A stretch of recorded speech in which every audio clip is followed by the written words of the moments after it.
কারণেই দেখবেন এখন কুরবানির সময় আপনি আপনার বাড়িতে গরু পালেন না, কুরবানিতে বিক্রি করবেন বিধায় গরুটা পেলে পুষে অনেক বড় বানান যে কুরবানিতে কি করব, বিক্রি করব, কিছু টাকা পয়সা হবে, গরিব মানুষ, ওই টাকা দিয়ে ছেলে মেয়ে সন্তানের জামা কাপড় কিনে দেব।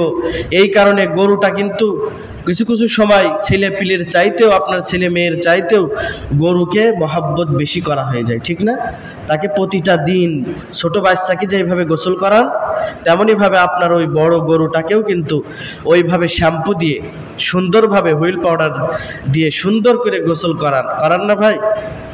সন্তানের কাছে এই পুকুর থেকে গোসল করে আয়, মোটর দেওয়া যাবে না, বিল পড়বে বেশি। আর গরুটার ঠিকই কিন্তু মোটর চালিয়ে সুন্দর করে গোসল করাচ্ছেন শ্যাম্পু দিয়ে দিয়ে, ঠিক না? সাবান দিয়ে গোসল করাচ্ছেন যাতে করে কোরবানিতে ভালো দামে বিক্রি করা যায়। অত মহাব্বতের পশু, ওই পশুর সামনে যেই যাক না কেন তাকে একটা গুতা দিয়ে গইলের বাইরে ফেলে দেয়, ঠিক না? এক গুতা দিয়েছে, গোবরের পর পড়ে তেসলায় গইলের বাইরে এসে পড়েছে। আবার মাঝে মাঝে নিন্দের মধ্যে উড়ে যেয়ে পড়ে অন্য কেউ গেলে। কিন্তু আপনার সাথে গরুর খুব মহব্বত, ছাগলটার খুব মহব্বত, তার সামনে গেলে আপনার দিকে তাকিয়ে আর আপনার ঘ্রাণ নিয়ে মাথাটা নিচু করে দেয় আর তার লেজটা একেবারে ঢুকায় ফেলে তার লজ্জা স্থানের কাছের দিকে নিয়ে যায়, ঠিক না ভাই? কত মহব্বত দেখেন, আপনার কত আনুগত্যশীল প্রাণী সে, আপনার জন্য আল্লাহ তাকে সৃষ্টি করেছে। ওই প্রাণীটা যখন বিক্রি করতে যাবেন তখন কিন্তু টাকার কাছে আপনার ওই মহাব্বত হেরে যাবে, ঠিক না? যখন যার কাছে বিক্রি করে দিবেন সে যখন দড়ি নিবে, টাকাটা হিসেব করে দিবে আপনার কাছে, টাকাটা নিবেন আর গরুর দড়িটা ছেড়ে দিবেন, তখন দেখবেন ওই গরু তার ওই চক্ষু দিয়ে কিন্তু টপ টপ করে পানি পড়ে। বোবা প্রাণী বুঝাইতে চাই, মালিক এতদিন আপনার গোলামি করেছি, এখন আর একটা মালিকের কাছে যাচ্ছি, দোয়া করেন যাতে করে সেই মালিকের আনুগত্য এবং তার হুকুম সুন্দরভাবে মানতে পারি। বোবা প্রাণী এইটা বোঝায়। তো বোবা প্রাণী একটা কুকুর সারাটা রাত আপনার বাড়িতে পাহারা দেয়, বিনিময়ে তাকে আপনি কি খেতে দেন? খেতে দেন হাড় কাটা, মাছের কাটা, বাতিল ভাত যা আপনি জ্যাম করে রেখে দিয়েছেন, ওইগুলো খেতে দেন, মাঝে মধ্যে হাড় ফিকে ফিকে মারেন।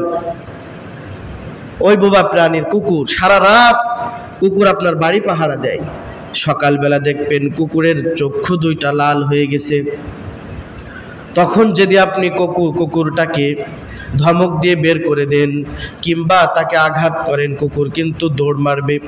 আবার কিছুক্ষণ পরে কুকুরটা আপনার পায়ের কাছে আসবে আর লেজটা নাড়াইবে আর বলতে থাকবে মালিক, বুঝাইতে থাকবে মালিক ভুল করেছি, আপনি আমাকে ক্ষমা করে দেন। আপনি কিন্তু তাকে শুধু ওই হাড় কাটা আর মাংসর ওই যে বাতিল জিনিস খাওয়াইলেন, ভালো কিছু খাওয়াইলেন না, আলাদা স্পেশাল ভাবে আপনি রান্না করেন না। তারপরেও আপনার ওই বোবা প্রাণী আপনার দায়িত্ব পালন করছে, ডিউটি পালন করছে, সারা রাত আপনি নাক টেনে টেনে ঘুমান আর কুকুর কিন্তু ঘুমায় না, আপনার বাড়ি পাহারা দেয়, তারপরেও কিন্তু আপনার নাফরমানি কিন্তু কুকুর করে না। আর আপনি একজন আশরাফুল মাখলুকাত, আপনার একটা শ্রেষ্ঠত্ব আল্লাহ তাআলা দান করেছেন, শুধুমাত্র কেবলমাত্র আল্লাহ তাআলা আপনাকে বানিয়েছেন ইবাদতের জন্য, কিন্তু আপনি মানুষ হয়ে বুঝবান প্রাণী হয়ে কুকুর কিন্তু অবুঝ হয়েও তার মালিকের দাসত্ব স্বীকার করছে, আনুগত্য করছে। আর আপনি একজন ভালো আকুল মন্দ প্রাণী হয়েও, আকুল মন্দ মানুষ হয়েও সবচেয়ে আকুলের অধিকারী মানুষ। একটা বাঘের আকুল নাই, একটা গরুর আকুল নাই, কিন্তু গরু তার মালিকের ভালোবাসে। আপনি যদি হাটে গরুটা নিয়ে যান, যদি কারণবশত আপনার গরুটা বিক্রি না হয়, যদি রশি ওই গরুর গলার মধ্যে পেঁচিয়ে দেন, ঘাড়ের উপরে তুলে দেন, গরুটা আপনার বাড়িতে আনা লাগবে না, একা একাই হেঁটে হেঁটে আপনার বাড়িতে গোয়ালে চলে আসবে। আপনার বাড়ি তো সে চেনে, কারণ মালিক ভক্ত, যে আল্লাহ আপনার জন্য ওই গরুকে বানিয়েছে, এ কারণে আপনার দাসত্ব সেভাবে স্বীকার করছে। একটা গাভীন গরু দেখেন বাচ্চা দেওয়ার পরে ওই বাচ্চা কিন্তু পুরোপুরি দুধ পাওয়ার একটা অধিকার কিন্তু রাখে, কিন্তু দেখেন একটা গাভী বাচ্চা দেওয়ার পর থেকে নিয়ে বাচ্চা বড় হওয়ার আগ পর্যন্ত ওই বাচ্চার দুধ পায় না। সব মালিক কিন্তু বাছুর তার উলানে দিয়ে কিছুক্ষণ মুখটা টানায় টানায় নেয়, আবার সরায় দেয়, লোভ ধরায়, ওই বাছুরটা অনেক দূরে বেঁধে রাখে।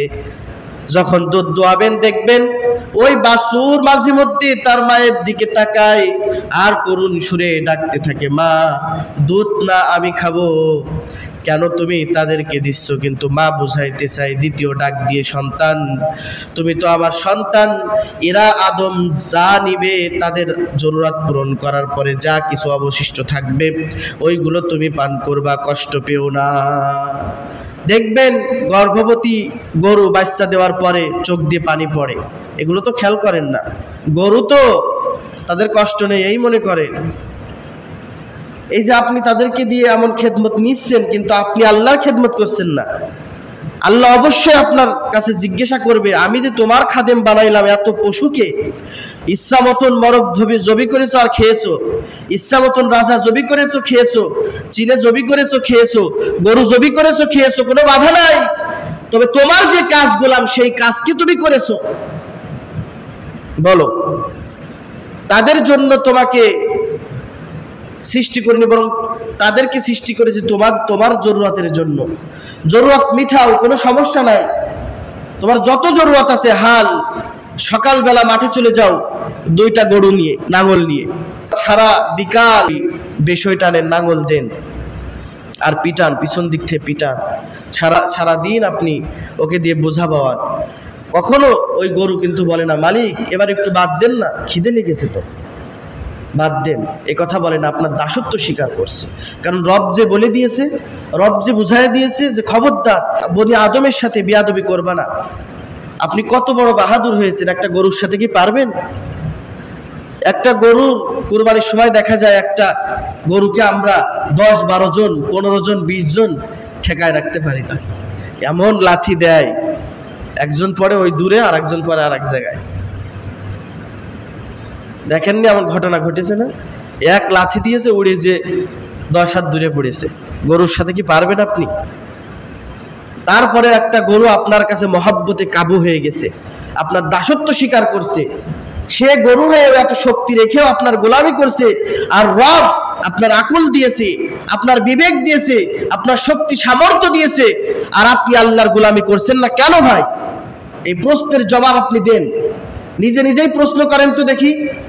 একটা গরু, একটা ছাগল, একটা মহিষ, তারা ঠিকই আপনার খেদমত করে যাচ্ছে দিনের পরে দিন, যুগের পরে যুগ, আর আপনি বনি আদম হয়ে, আশরাফুল মাখলুকাত হয়ে আপনি রবের ইবাদত করছেন না।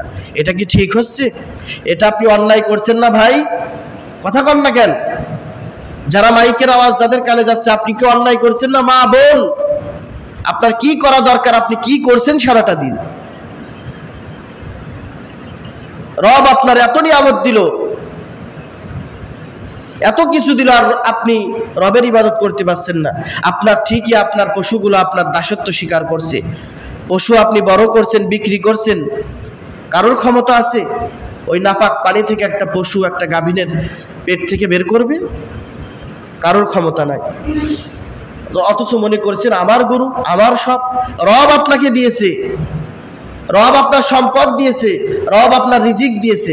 ধান আপনি শুধু মাটিতে পুঁতে আসছেন, কিন্তু রিজিক দিচ্ছে কে ভাই? কারোর ক্ষমতা আছে যদি রিজিক আল্লাহ না দেয়, শুধু ধান লাগাই আসলেন, আপনি ক্ষেত লাগায় আসলেন, কিন্তু খেতে কোনো ফসল হইল না, আপনার বাবার ক্ষমতা আছে খেতে একটা ফসল তৈরি করে দেওয়ার? রব আপনার রাতের আধারে দিনের পরে দিন ফেরেশতার মাধ্যমে খেদমত দিয়ে আপনার ফসলের প্রত্যেকটা জায়গায় জায়গায়, প্রত্যেকটা বালে ফসল আল্লাহ তাআলা তুলে দিচ্ছে। আর আপনি মনে করেছেন আমার মেহনতের ফসল। আহা গো, তোমার মেহনতের ফসল না, এটা রব তোমাকে দিয়েছে। তোমার কিছুই না, তোমার কি গোলাম, তোমার তো কিছুই না। এ কারণে কথাটা কি বুঝেছেন ভাই? বুঝেছেন আপনারা যে আমাদের দাসত্ব করার জন্য আল্লাহ তাআলা কত প্রাণী দিয়েছে, বোবা প্রাণী, তারা কিন্তু আমাদের দাসত্ব ঠিক মতন করে যাচ্ছে। কিন্তু আমরা কিন্তু রবের দাসত্ব আমাদের করা দরকার। রবের দাসত্ব কিন্তু আমরা করছি না। আমাদের দাসত্ব কিন্তু গরু করছে। গরু এত শক্তি থাকার পরেও গরু আমাদেরকে কখনো কষ্ট দিচ্ছে না। বাজারে বিক্রি করতে নিয়ে যাচ্ছেন, চোখ দিয়ে বোবা প্রাণী কাঁদছে, কিন্তু আপনার কখনো সে বদদোয়া করছে না। আপনি টাকাটা নিয়ে রশিটা ছেড়ে দিয়ে যখন চলে আসছেন, আপনার দিকে তাকায় থাকবে পশু, মায়ার নজরে তাকিয়ে থাকবে। আপনার গোলাম যে আমাকে বিক্রি করে তুমি সব টাকা নিয়ে যাচ্ছ, যাও তুমি ভালো থাকো, কারণ আমি তো তোমার খেদমতের জন্য, আমি তো তোমার খেদমতের জন্য। তো প্রত্যেকটা প্রাণী আমাদের খেদমত ঠিকই করছে, আমরা কিন্তু রবের ইবাদত করছি না। করছি ভাই? করছি। এটার হিসাব চাইলে কি করবেন? শুধু আরামসে শুধু খাচ্ছেন গরুর গোশ, মুরগির গোশ, যখন ইচ্ছা তখন খাচ্ছেন, যখন ইচ্ছা তখন একটা মুরগি ধরে খাচ্ছেন, মাছ খাচ্ছেন। এই নিয়ামতগুলো কার? এই নিয়ামতের শুকুর কি শুধু আলহামদুলিল্লাহ বলা, নাকি সিজদায় লুটিয়ে পড়া? সিজদায় লুটিয়ে পড়া না ভাই? তাহলে বোঝেন না কেন? আপনারা বুঝতে চান না কেন? শুধু আলহামদুলিল্লাহ তো অনেকে এমনিই তো বলে, যারা নামাজ পড়ে না বছর কি বছর, তারাও তো আলহামদুলিল্লাহ বলে। এখন তো আলহামদুলিল্লাহ পেশা হয়ে গেছে। অনেকে সালাম দেন, আসসালামু আলাইকুম, ওয়াসসালাম, আসসালামু আলাইকুম, ওয়ালাইকুম আসসালাম। আর এইটা শিক্ষিত অনেক মেয়েদের এটা স্বভাব হয়ে গেছে আলহামদুলিল্লাহ। কারণ দেখাতে হবে যে আমি শিক্ষিত পরিবারের, আলহামদুলিল্লাহ শব্দটা ভালো। নামাজ না পড়লেও তারা মুখ দিয়ে আলহামদুলিল্লাহ বের করে। কিন্তু শুকুর তো শুধু আলহামদুলিল্লাহ বলি না, মাঝে মধ্যে যে সেজদা দিয়ে শুকুর দিতে হয়, শুকুর করতে হয় রবের। আল্লাহ আমাদের পরিপূর্ণ বোঝার তৌফিক দান করুক, আমিন। আলহামদুলিল্লাহ, আর দেরি করব না, তো কোরবানি সম্পর্কে আমরা কিছু কথা শুনবো ইনশাআল্লাহ। ইনশাআল্লাহ বলেন। আল্লাহ তাআলা এই কোরবানির বিধান কিন্তু শুরু করেছেন বাবা আদম থেকে, তার 2 সন্তান থেকে। গত সপ্তাহে বলছিলাম। তো কোরবানির ইতিহাস শুধু যে হাবিল কাবিল থেকে শুরু হয়েছে এমনটা নয়, বরং তারপরে আবার নতুন করে রচিত হয়েছিল হযরতে ইসমাঈল এবং আমাদের জাতির পিতা ইব্রাহিম আলাইহিস সালাতু ওয়াস সালামের থেকে। সুবহানাল্লাহ পড়ে।